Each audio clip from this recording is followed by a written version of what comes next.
explotó tu corazón como un mar de humanidad, expandiendo las conciencias y las ganas de volar. Derribaste el temor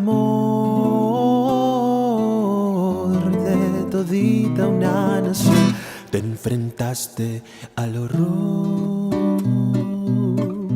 de las balas y el gas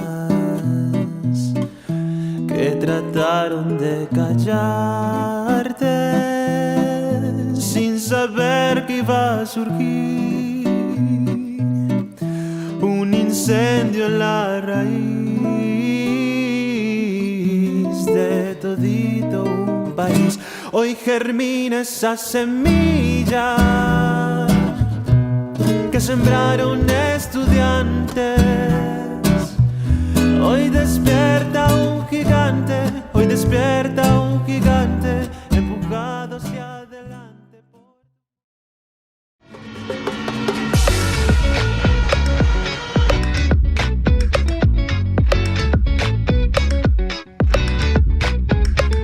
Creo en un país que dignifica la lucha de las mujeres, en obreros con leyes y seguridad constante. Creo en la memoria de lo que ya se han ido y lo que vienen guiando. El exilio no es una rendición, no nos olvidamos de quienes desde afuera aún mantienen la causa. Solo el pueblo salva al pueblo, y si tu voz se calla, se apaga el fuego de la libertad. Y no queremos eso, porque somos libres.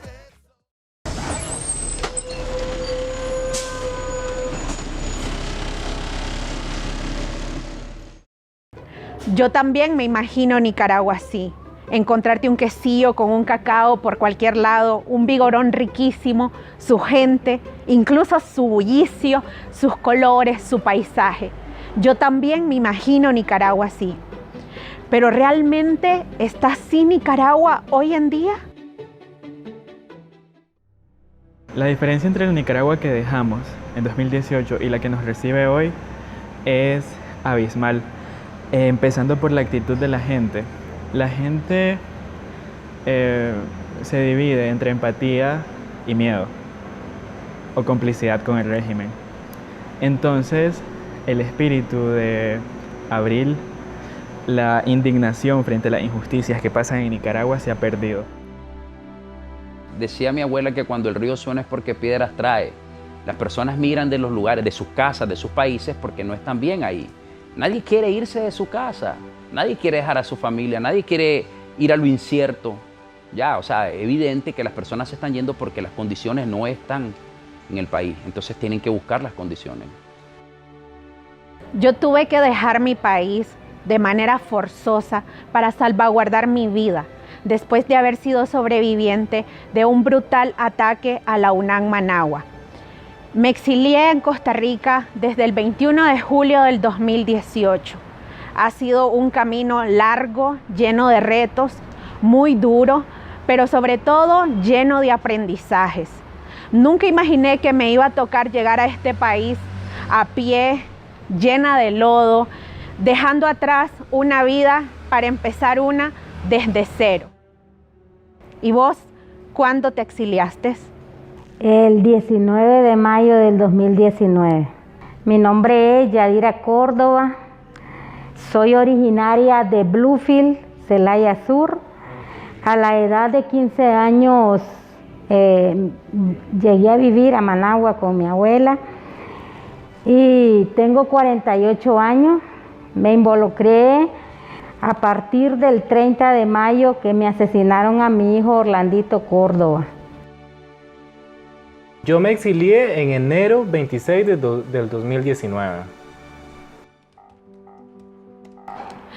Ustedes me ven aquí toda estresada trabajando, pero al principio no fue así.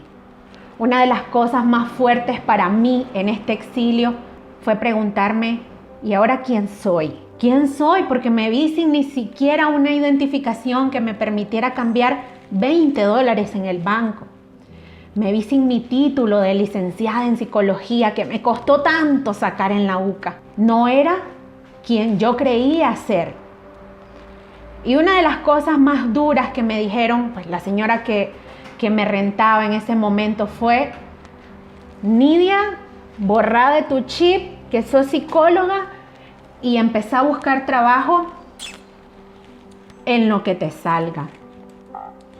Cuando no tenés garantizado el pan del día siguiente, cuando no tenés un ingreso fijo y no sabes con qué vas a pagar la renta el siguiente mes, pues uno de pronto no se puede quedar con esa postura arrogante de decir, no, pues soy psicóloga y me costó 5 años y tanto. Y hay que aventurarse en lo que sea. Y así fue. Empecé trabajando limpiando una casa bellísima, en la que lloré mucho, no porque no fuera un trabajo digno, sino porque jamás me preparé mentalmente para estar en esa posición. Trabajé en una floristería que me tocaba trabajar 12 horas al día, y tomando en cuenta el tiempo que salí de casa y en el que volvés, eran casi 15 horas de mi día en ese trabajo durísimo, en el que me humillaron mucho, en el que me trataron muy mal, en el que me pagaban menos que a un costarricense.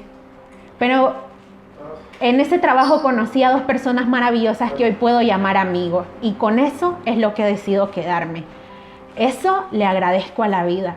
Hoy pienso y digo, llegó en un buen momento, en un momento que yo estaba sumergida en una profunda depresión, y ocupar mi mente 15 horas al día me ayudó a mantenerme viva, me ayudó a mantenerme en pie, me ayudó a seguir en este difícil caminar.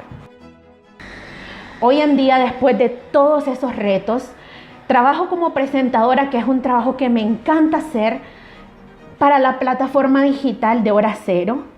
Soy colaboradora en Fundación Arias, dando asesoría migratoria para nicaragüenses solicitantes de refugio, cosa que también me llena, porque es seguir trabajando con mi gente, es seguir haciendo incidencia y es seguir haciendo patria de cierta manera, aunque no me encuentro en mi país. Trabajo incluso haciendo comidas los fines de semana, porque en este país, que cualquier exiliado les puede decir que es súper caro, nunca está de más un ingreso extra. Bueno, aquí estamos. Yo de esa manera he ido resurgiendo. Ahora vamos a escuchar cómo otras personas que han estado exiliadas han ido resurgiendo también en este país. Desde que vine me conectaron con una empresa electromecánica, estuve como ayudante electricista, que para mí es algo que lo recuerdo con mucha gracia, porque yo jamás en mi vida había hecho un trabajo similar como lo que es trabajar en el rubro de la construcción, que no fuera puramente construcción como tal. Entonces, trabajando como ayudante electricista, tuve por cierto tiempo cierta estabilidad, por decirlo así, porque podía pagarme mi cuarto, podía comprar mi comida quincenal, e incluso podía enviar un dinerito a Nicaragua Después de eso, para no cansarte mucho el cuento, estuve haciendo como un sinnúmero de trabajos informales, como encuestar en las calles, ayudar en un local de encomiendas, que envían encomiendas a la isla de Ometepe, vender cursos de inglés por teléfono, trabajar en un local de pollo asado a la leña, ayudar en ciertos trabajitos a un señor que hace trabajos de fontanería. Entonces, hacer uno que otro día y sacar un poco de dinero de ello. Pero y ahí cuando toqué fondo, comencé a activar redes de apoyo y me comencé a abrir como ciertos campos de oportunidades, como visitando proyectos de organizaciones que trabajan con personas migrantes como yo y como muchos que estamos aquí en este país, y a la misma vez recibiendo acuerpamiento de personas nicaragüenses que por uno u otro motivo están o estuvieron en este país, pidiéndoles ayuda, así como mira, literal, así como mira, ya no puedo seguir pagando el cuarto, me están pidiendo que lo entregue, me puedes recibir en tu casa, o sea, tipo así. Bueno, he recibido oportunidades de aprendizaje, cómo empoderarme de mis deberes y mis derechos que tengo en este país. Las personas nicaragüenses exiliadas en Costa Rica están retornando a Nicaragua por dos situaciones. Una, por el tema del impacto económico que ha tenido en sus vidas la pandemia, ¿verdad? Así también como en su salud, que eso implica muchos despidos en Costa Rica y fue un motor que obligó a regresarse a Nicaragua, donde las redes de solidaridad y familiares son más amplias. Pero también se están retornando a Nicaragua con el proceso de organización territorial ante un eventual proceso electoral en Nicaragua, ahora en noviembre, donde la población nicaragüense en alguna medida depositó su esperanza en un proceso electoral que fuese creíble. También, no menos importante, es hablar cuando estas personas están en Nicaragua, ¿no? Y lo que implica en términos de seguridad el retorno. El retorno obviamente le obliga a regresar muchas veces a sus casas, a sus lugares de origen, donde sigue todo el aparato estatal represivo a través de la policía, acompañando los grupos de civiles, de paramilitares, ¿no? Donde la principal acción es secuestrar personas, intimidar, asediar. Entonces, esa es un poco la situación que pasa, como las consecuencias por las cuales están retornando las personas nicaragüenses. Volver a Nicaragua significa una pérdida. Vos perdete todo, empezando por tu libertad de expresión, empezando por tu seguridad, la confianza que vos tenés al salir a la calle fuera de Nicaragua, la perdés. Volver a Nicaragua era para mí una necesidad porque yo tenía que volver a encontrarme con lo que había dejado y ver qué es lo que quedaba. Darme cuenta de que la Nicaragua que yo anhelaba ya no existe y que lo que hay son simplemente despojos de aquel país que dejamos. Además necesitaba enterarme de qué es lo que estaba pasando en Nicaragua, porque la perspectiva que uno tiene desde fuera es totalmente diferente a lo que realmente pasa. Mira, primeramente a nivel internacional hay tratados y acuerdos internacionales en marco del derecho internacional que los países, sobre todo Nicaragua, que lo ha suscrito todo y lo ha ratificado, tiene que respetar en materia de retorno de sus nacionales a su país. No, pero estás hablando, la otra categoría es dictadura. Cuando tienes una dictadura no hay institucionalidad que haga respetar esa ley, no tenés una institución que diga, ok, te acompaño como retornado a mi país, porque eso sucede cuando de alguna manera comienza a construir o ha salvado la institucionalidad de un país, pero seguir en dictadura, y mientras la dictadura no se acabe, lo que va a seguir recibiendo y esperando a estas personas cuando regresan a Nicaragua es más asedio, es más persecución y hasta los secuestros que hemos visto que se han vuelto como a la orden del día. Es una realidad los secuestros y eso la muestra es que siguen habiendo activistas, pero también personas de la política nacional, específicamente la oposición, que están encarceladas, ¿no? Porque son un miedo por ser fuertes candidatos o candidatas presidenciales que le puedan arrebatar el poder de alguna manera a la dictadura, que eso está acá, es también un poco más complejo de irlo entendiendo por las nuevas circunstancias que van surgiendo en el contexto. Extraño a mi familia. Extraño muchísimo a mis amigos. Extraño la emoción de Semana Santa o Navidad en la que me iba de vacaciones a mi pueblo, a Bluefields, y sabía que iba a ser todo algarabía, todo reuniones familiares y jugar con mis primitos. Tengo un montón de primitos. Irlos viendo crecer a distancia ha sido muy fuerte. Los extraño mucho. Verlo en fotos y pensar, ahí tendría que estar. Verlo celebrando un cumpleaños o una Navidad y pensar que ahí yo tendría que estar. Extraño los bacanales, porque hasta los bacanales son diferentes en Nicaragua. Cómo se ambienta la gente, cómo baila, cómo se divierte. Todo eso es diferente. La verdad que extraño muchísimas cosas. ¿Y vos? ¿Qué es lo que más extrañás de Nicaragua? con mis hijos y ir con mis hijos a ver la tumba de mi hijo Orlandito,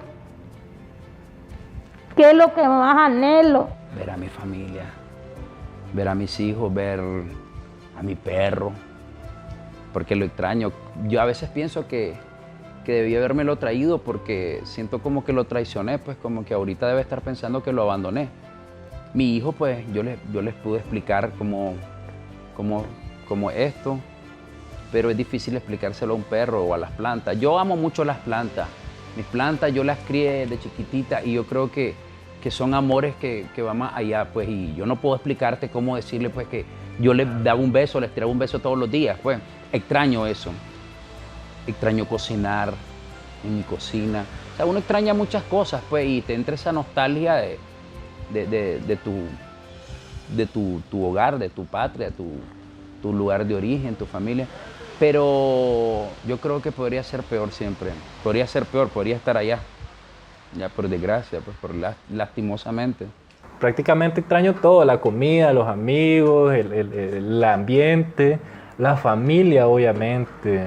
Entonces hay muchas cosas porque, o sea, uno dejó su país no por elección, no por vacaciones, no porque te fuiste a estudiar una carrera o te fuiste a estudiar, qué sé yo, un posgrado o algo y ya sabías que de antemano ibas a pasar 1, 2 o 3 años fuera de tu casa. No, uno se tuvo que venir porque no, en primer lugar no había elección. Y entonces, ¿cómo vos vivís ese duelo? O sea, más bien cómo vos procesás ese duelo cuando ni siquiera sabías que lo ibas a tener. Pasaste 1 mes, 2 meses tranquilo y de repente te entra esa nostalgia, pero es una nostalgia que te pesa un poco en el pecho, extrañando a la familia o extrañar cosas tan insignificantes como darle un abrazo, despertar en la mañana, levantarte, desayunar con tu mamá, darle un abrazo, darle un beso, decirle, mamá, ya me voy para el trabajo, o regresar y decir buenas noches, o pasar por el barrio donde vivías o en el barrio donde vivís, compartir un poco con los amigos. O sea, cosas tan insignificantes como esas que antes eran tan cotidianas y por eso las pasábamos desapercibidos, después te carcomen en un sentimiento de nostalgia, pues, y de repente te entra una cabanga y te dan ganas como de repente de replantearte qué estás haciendo aquí, si realmente vale la pena. Una de las cosas que ha hecho el sandinismo desde siempre es manipular nuestra historia, contar lo que quieren contar lo que quieren que recordemos. Por eso muchas personas desconocíamos lo que realmente era el sandinismo, pues nos contaban la parte romántica de la historia, la revolución, la alfabetización y todo eso que de cierta manera nos había hecho amar al Frente Sandinista de Liberación Nacional. Yo incluso desconocía una parte muy cruel de la historia de mi familia materna. En 1984, un 25 de marzo, fueron acribillados 6 personas de mi familia materna, 6 hombres que vivían en una comunidad de Bluefields, porque los acusaban de ser contra, de darles comida, porque no quisieron organizarse con ellos. Y mi abuelita y todas las viudas callaron porque les dijeron que si hablaban le iba a pasar lo mismo. Hace 2 semanas yo logré hacer unas entrevistas y recopilar estas historias haciendo un trabajo de memoria y fue muy duro para mí. Terminé con náuseas, dolores de cabeza. Todo me atravesaba por el cuerpo, darme cuenta cómo habían asesinado a mi bisabuelo, cómo habían asesinado a mis tíos y cómo hoy en día están acribillando a las comunidades indígenas de la costa caribe, que ha estado en el olvido desde siempre.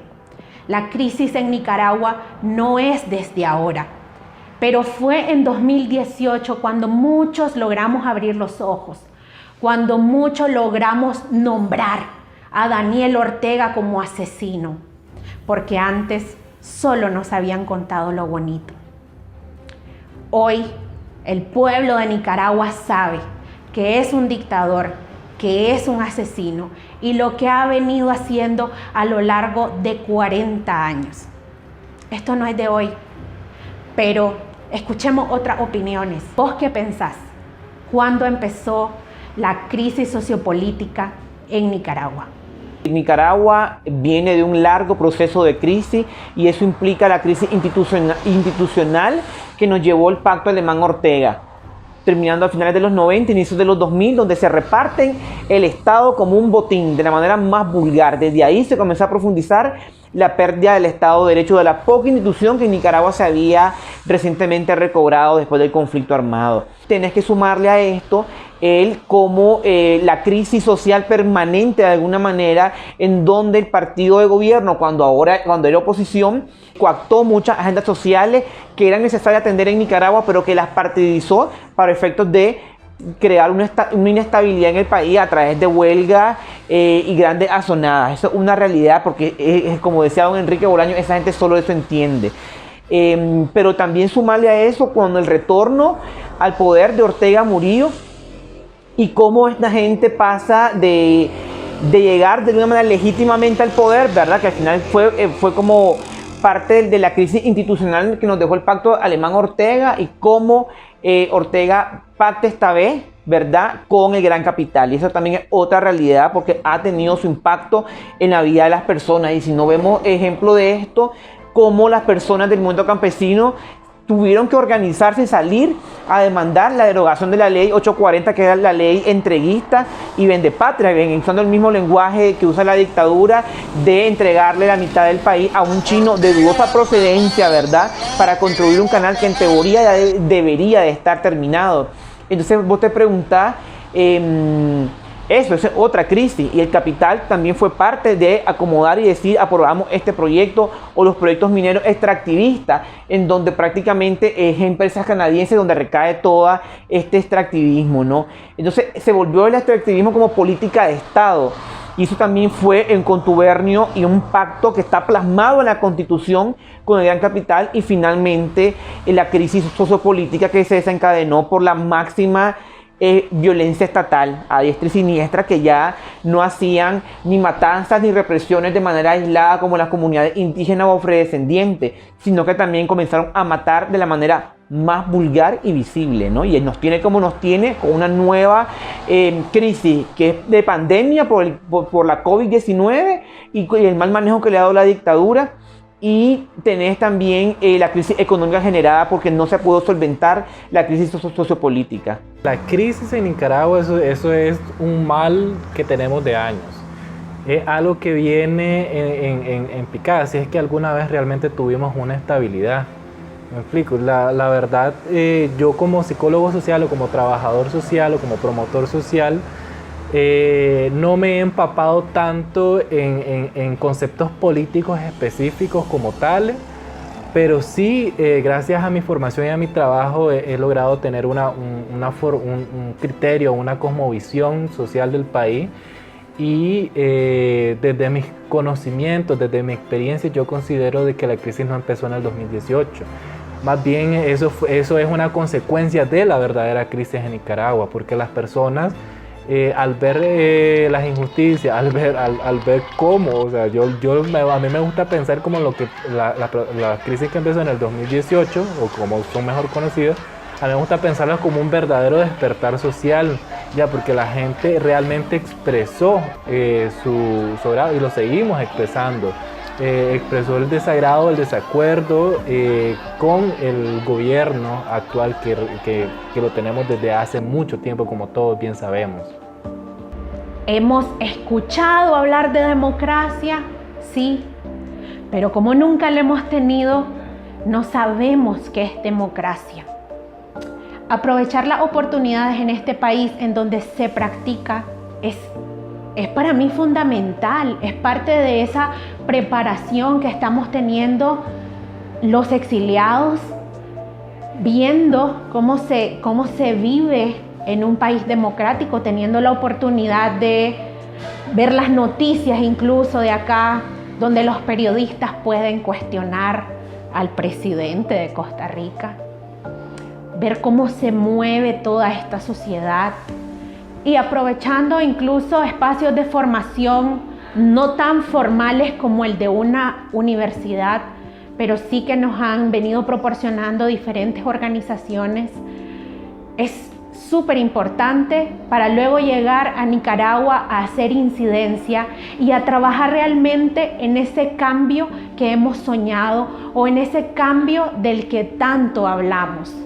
Entonces, una de las formas de prepararme para el regreso es formándome. Por otro lado, y de las partes más difíciles, es sanando mi corazón o tratando de buscar estabilidad emocional, lo cual es difícil para nosotros los nicaragüenses porque chocho, seguirle el ritmo a estas noticias que diario te dan algo para llenarte de impotencia, rabia, indignación.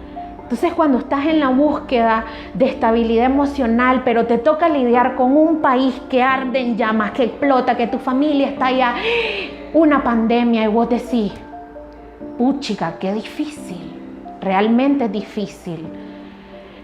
Luego nos va a tocar llegar a lidiar con una sociedad fracturada, una sociedad que está dividida entre sapos y azul y blanco, entre que en dos bandos se fomenta el odio, se fomenta la tiradera, pero nos va a tocar seguir conviviendo juntos.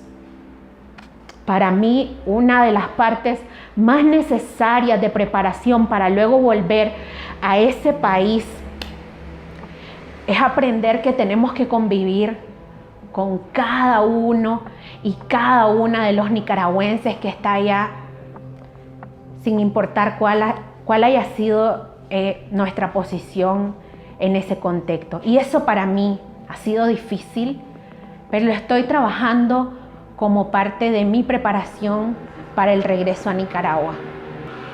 ¿Vos cómo te estás preparando para regresar a Nicaragua? Wow, es una pregunta ya bastante difícil porque para empezar si lo vemos desde un sentido más personal, cada proceso es único.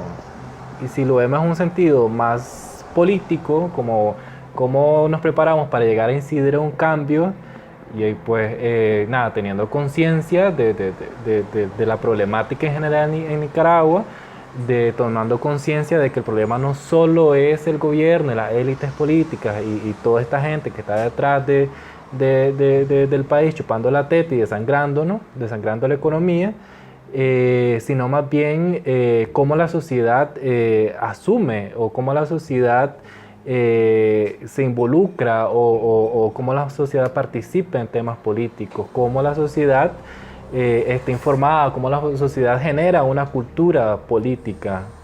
O sea, no solo yo considero que más bien es bilateral, o sea, no solo es derrocando o quitando un régimen, sino también nosotros, o sea, replanteando nosotros, cómo nosotros estamos haciendo o cómo estamos tomando acciones, si no estamos replicando conductas, si no estamos replicando costumbres, si no estamos replicando modelos de hacer política, entre comillas, hacer política. Yo creo que un consejo sano de alguna manera podría ser el hecho de que la comunidad nicaragüense en el exilio, específicamente en Costa Rica, que es del contexto del que estamos hablando, comience a hablar de sus diferencias. Eso es clave, porque es decir, en estos momentos donde necesita verdadera unidad de todos los sectores opositores a la dictadura, que nos lleve a tener puntos en común, que es lo principal. Y si vos te fijas en los diferentes colectivos, oposición o demás, lo que menos hay son puntos en común. Y eso hay que ser transparente y responsable en decirlo, no lo hay. Hay que dejar de romantizar con que la unidad es perfecta, que la unidad de los sectores es así. No, no es así, es que hay que hablar las diferencias. Y eso es un consejo que yo daría, porque vos no podés intentar rescatar un país si lo que estás cargando es con un montón de conflictos entre los mismos que quieren sacar a la dictadura. Entonces se va la dictadura. ¿Y cómo vas a construir un proyecto de país si todos estamos peleados contra todos? Entonces el primer punto desde el exilio, si de verdad quiere incidir, comience con como conversar con los diferentes, también eso es válido. y comencemos a cuestionarnos el liderazgo en los espacios de oposición también aquí en Costa Rica. Esa es otra situación, porque eso no implica que la práctica caudillista no se reproduzca en estos espacios también locales. Eso hay que ir nuevamente a apelar a la responsabilidad que tenemos de cómo estamos construyendo política. Y en Costa Rica y en otros países donde están las personas exiliadas y diáspora, hay también caudillismo. Eso también hay que hablarlo, porque no es coherente con un proyecto de país democratizador, ¿no? Y finalmente con construir estrategias para resistir desde los territorios. Eso es muy clave. Es decir, las redes sociales están bien, los medios de comunicación están bien, pero también es importante voltear al territorio y reorganizar el territorio, no solo para ir a una elección como en su momento se estuvo organizando, sino también para resistir de manera pacífica y cívica, porque hay metodologías de resistencia no violenta que permiten hacer frente a los sistemas dictatoriales y autoritarios en nuestros países, como para también sumar esfuerzos para sacarles también de la manera pacífica. Insisto en eso.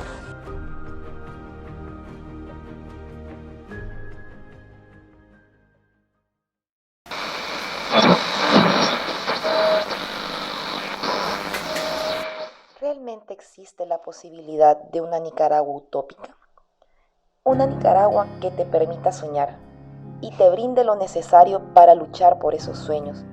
A mí me parte el alma mirar la diáspora, cómo está desunida. Tengo 27 años y realmente nunca he podido ejercer mi derecho a votar porque nunca he tenido por quién votar. Siento que nunca han habido las condiciones y elecciones para yo poder ser una ciudadana que ejerza su derecho a elegir y poder ser elegida. En la realidad, ¿cómo sería esa Nicaragua si tuviéramos institucionalidad? Entonces la podemos describir así y tal vez de ahí sacamos esa característica. Tenemos una llamada, adelante. Hola. Yo solo quería preguntar desde mi ignorancia ¿qué es la institucionalidad? Yo te lo puedo responder.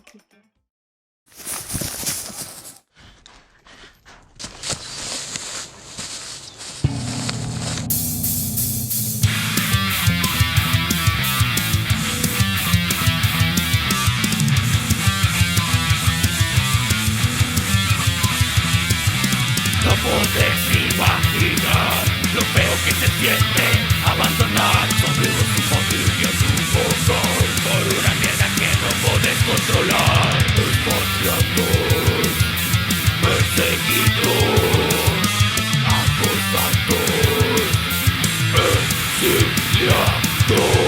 Y danos a vivir otra vida, consistiendo con quien coincida. Estamos exiliados, ya no hay marcha atrás, aunque necesitamos no poder dar más. Poder dar